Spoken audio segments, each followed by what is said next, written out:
बिहार में मंत्रियों और विधायकों को अब दो सरकारी आवास मिलेंगे, दो आवास मिलेंगे। और नीतीश कुमार ने यह कानून आखिर किसके लिए लाया? ये भी बड़ी बात है कि क्या नीतीश कुमार राबरी आवास को खाली करवाना नहीं चाहते हैं?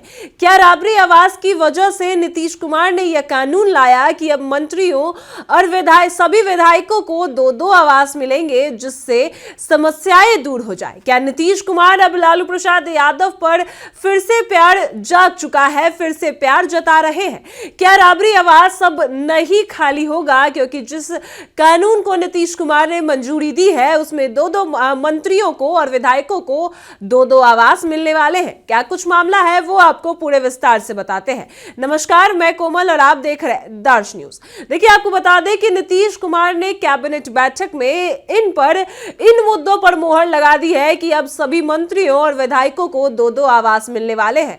तो ऐसे में बड़ा सवाल यह है कि यह कानून आखिर किसी खास के लिए लाया गया, या फिर यह कानून जो है सभी मंत्रियों के लिए लाया गया, सभी विधायकों के लिए लाया गया? क्या राबरी आवास अब इस कानून की वजह से खाली नहीं होगा? तो आपको बता दें कि बिहार में मंत्रियों और विधायकों को अब दो आवास, सरकारी आवास मिलेंगे। और मुख्यमंत्री नीतीश कुमार ने 13 जनवरी को कैबिनेट बैठक में इसकी मंजूरी दे दी। इस नियम से सीनियर विधायकों को मंत्री वाला बंगला मिल सकता है, वहीं मंत्रियों को मंत्री आवास के अलावा उनके क्षेत्र के लिए आवंटित आवास भी मिल सकता है। वहीं इस कानून से क्या राबड़ी देवी को आवास खाली करने से राहत मिल सकती है? इस नियम से किसे फायदा होगा? 5 स्टार होटल यानी 5 स्टार होटल जैसे घर मिलने के बाद विधायकों को दूसरा बंगला क्या देना चाहिए? इन सभी सवालों का जवाब हम आपको देते हैं। आपको बता दें कि 13 जनवरी को नीतीश कुमार की कैबिनेट बैठक ने 2 नियमों को मंजूरी दी। पहले सीनियर विधायक और विधान परिषद जो फिलहाल मंत्री नहीं है, उनको विधानमंडल पुल के तहत आवास अलॉट किया जाना है, और उसके अलावा पटना केंद्रीय पुल के आवास मिलेंगे उनको। इसके लिए उन्हें सरकार की ओर से तय किराया देना होगा। इसका मतलब यह हुआ कि एमएलए और एमएलसी को सरकार एक सरकारी बंगला देगी और इसके तहत 15 आवास अलॉट किए जाएंगे। वहीं दूसरी, मंत्री विधान परिषद के सभापति और उपसभापति तथा बिहार विधानसभा के अध्यक्ष और उपाध्यक्ष को कुछ शर्तों के साथ पटना केंद्रीय पुल से पहले से आवास आवंटित है, और इसके अलावा विधानमंडल पुल के तहत आने वाले विधायक जो है या पार्षद जो है उनको प्लॉट दिया जाएगा। इस नियम से मंत्रियों को दूसरे आवास देने का रास्ता साफ किया गया। वहीं सरकार के नियमों को क्यों बनाया गया? सरकार ने नियम क्यों बनाया? इससे जो किसको फायदा पहुंचेगा? आपको बता दें कि इससे साफ तौर पर इस वजह से बनाया गया इस कानून को ताकि नेताओं को खुश करने की कोशिश की गई है। सीनियर जो राजनीतिक जानकार है वो कहते हैं कि नीतीश सरकार के इस फैसले को नेताओं को खुश करने की कोशिश देखा जा रहा है, और कोशिश के रूप में देखा जा रहा है क्योंकि कुछ मंत्रियों को पहले भी 2 आवास मिलता रहा जो नियम के खिलाफ था, और हाल में बिहार में बंगला है उसको लेकर काफी विवाद भी हुआ। उसे खत्म करने के लिए अब नियम बना दिया गया है कि सरकार की जो बंगला पॉलिसी है उससे कई विधायक जो है वो नाराज थे। आपको बता दें कि सूचना है कि सरकार की नई बंगला पॉलिसी से कुछ सीनियर विधायक नाराज थे।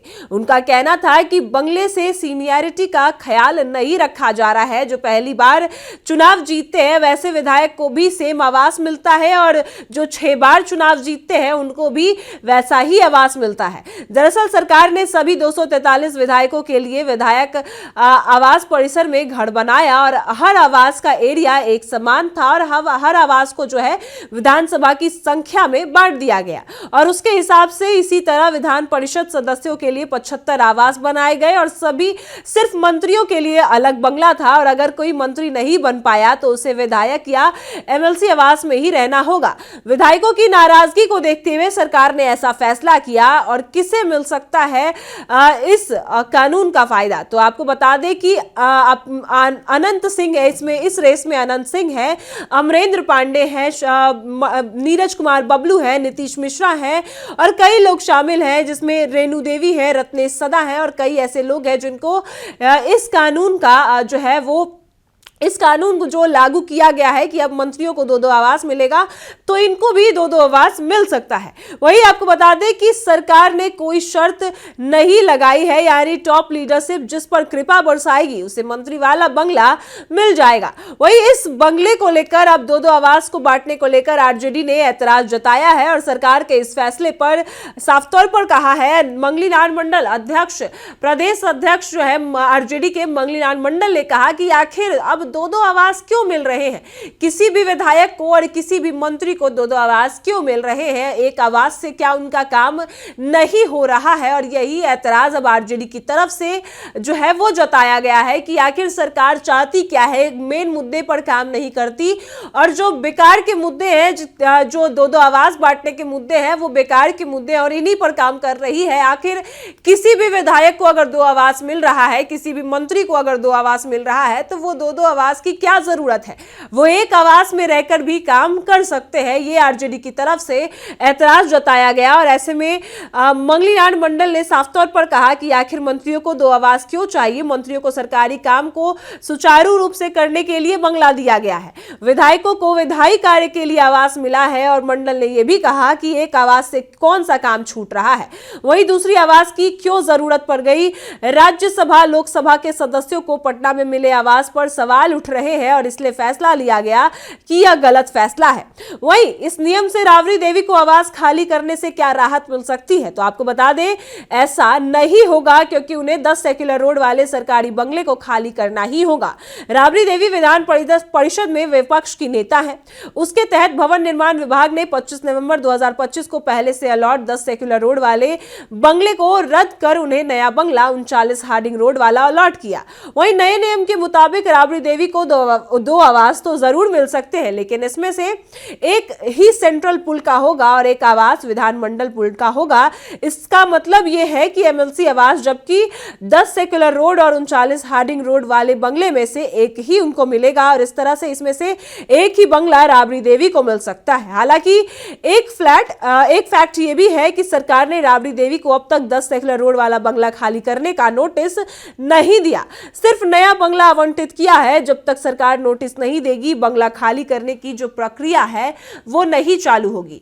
और यह भी देखा जा रहा है कि जिस तरीके से नीतीश कुमार ने बंगले को लेकर 2-2 बंगले को लेकर जो कानून लाया है उससे राबड़ी देवी को राहत मिल सकती है, यह भी कहा जा रहा है क्योंकि अब राबड़ी देवी को भी 2-2 बंगले जो है वो मिल सकते हैं, सरकारी आवास जो है वो मिल सकते हैं। तो ऐसे में कहीं ना कहीं ये भी बातें सामने आई कि जहां एक और नीतीश कुमार नेताओं को खुश करने के लिए ये कानून लाते नजर आए कि अब सभी मंत्रियों और विधायकों को 2-2 आवास मिलेगा, तो कहीं ना कहीं उनका प्यार जागा कि राबड़ी आवास को वो खाली करवाना नहीं चाहते, जिस वजह से भी उन्होंने जो है 2-2 बंगले को लेकर 2-2 आवास को लेकर ये कानून जो है उसकी मंजूरी दे दी, स्वीकृति दे दी कैबिनेट की बैठक में, ताकि किसी को परेशानी ना हो। और आरजेडी की तरफ से लेकिन हालांकि ऐतराज जताया गया और साफ तौर पर बस यही कहा गया है कि आखिर किसी भी मंत्री और किसी भी विधायक को 2-2 आवास क्यों ही मिलने चाहिए, एक आवास से भी काम किया जा सकता है।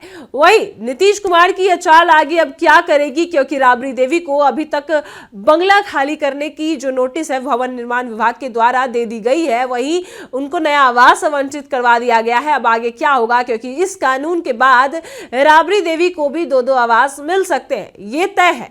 लेकिन क्या उनको ये 10 सेक्युलर रोड आवास खाली करवाया जाएगा या फिर वहीं पर रहने दिया जाएगा, ये बड़ी बात होगी। फिलहाल नीतीश कुमार ने जो कैबिनेट बैठक में मंजूरी दी है, इससे कई विधायक जो नाराज थे, कई नेता जो नाराज थे, वो अब खुश हो चुके हैं। फिलहाल इस खबर में इतना ही। आप देख रहे हैं दर्श न्यूज।